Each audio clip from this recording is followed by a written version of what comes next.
Hello বন্ধুরা, আজ আমরা আপনাদের জন্য নিয়ে এসেছি খেলাধুলা এবং ক্রীড়াবিদদের সম্পর্কে খুব আশ্চর্যজনক এবং আকর্ষণীয় তথ্য।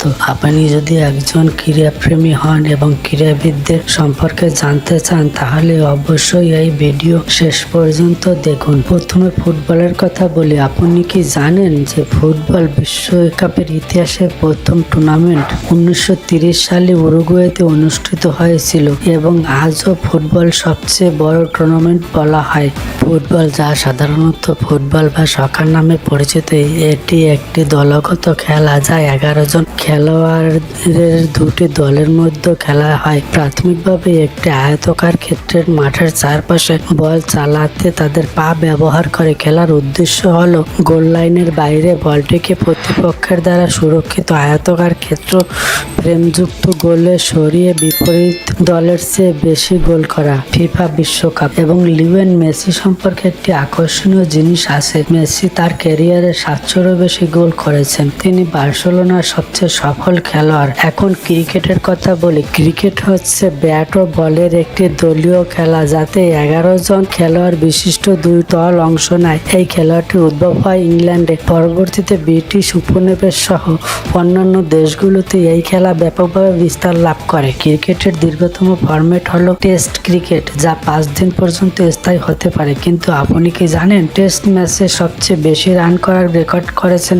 শচীন তেন্ডুলকারের নামে, যিনি 100টি সেঞ্চুরি করেছেন। শচীন তেন্ডুলকারকে ক্রিকেটের মহারাজা বলা হয় এবং তার ক্রিকেট ক্যারিয়ারের 24 বছর স্থায়ী হয়েছিল, যা নিজেই। টেনিসের কথা বললে বিশ্বের অনেক দেশে এই খেলা পরিচিত রয়েছে। যিনি এই খেলায় অংশগ্রহণ করেন তিনি একজন টেনিস খেলোয়াড় নামে পরিচিতি পান। টেনিস খেলার জন্য প্রয়োজন হয় তারযুক্ত একটি দণ্ড যা র্যাকেট নামে পরিচিত। টেনিস বিশ্বের অন্যতম জনপ্রিয় খেলা। লং টেনিস নামেও একটি বল এবং একটি জাল। একটি record. Roger Federer, Rafael Nadal এবং নোভাক জোকোভিচ একসাথে সবচেয়ে বেশি গ্র্যান্ড স্ল্যাম শিরোপা জয়ের অর্জনের রেকর্ড করেছেন।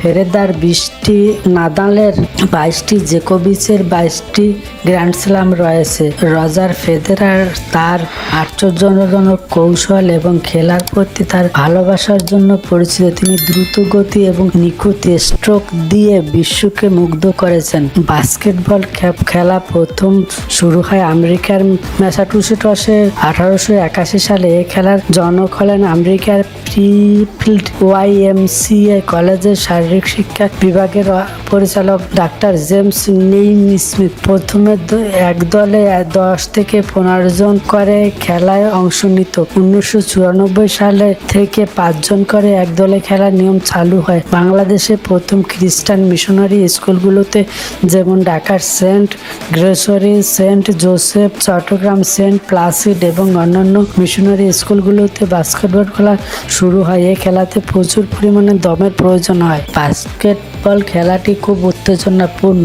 মাইকেল জর্দান MJ নামে পরিচিত। তার ক্যারিয়ারে 6টি NBA চ্যাম্পিয়নশিপ জিতেছেন। তার একটি আশ্চর্যজনক জাম্প শট এবং ডাস্ক রয়েছে যা তাকে খেলোয়াড় করে তোলে। মাইকেল জর্দানকে সর্বকালের শ্রেষ্ঠ বাস্কেটবল খেলোয়াড় হিসেবে বিবেচনা করা হয়। তার 23 নম্বরটি ছিল তার স্বাক্ষর নম্বর হিসেবে স্বীকৃত। তাই বন্ধুরা, খেলাধুলা এবং ক্রীড়াবিদদের সম্পর্কে এগুলো ছিল কিছু আশ্চর্যজনক তথ্য। আমাদের ভিডিওগুলো ভালো লাগলে লাইক, সাবস্ক্রাইব করুন। আপনি কোন খেলা পছন্দ করেন এবং ক্রীড়াবিদ সম্পর্কে আরও জানতে চান তা মন্তব্য করে আমাদের জানান। পরবর্তী ভিডিওগুলোতে দেখা হবে। ধন্যবাদ।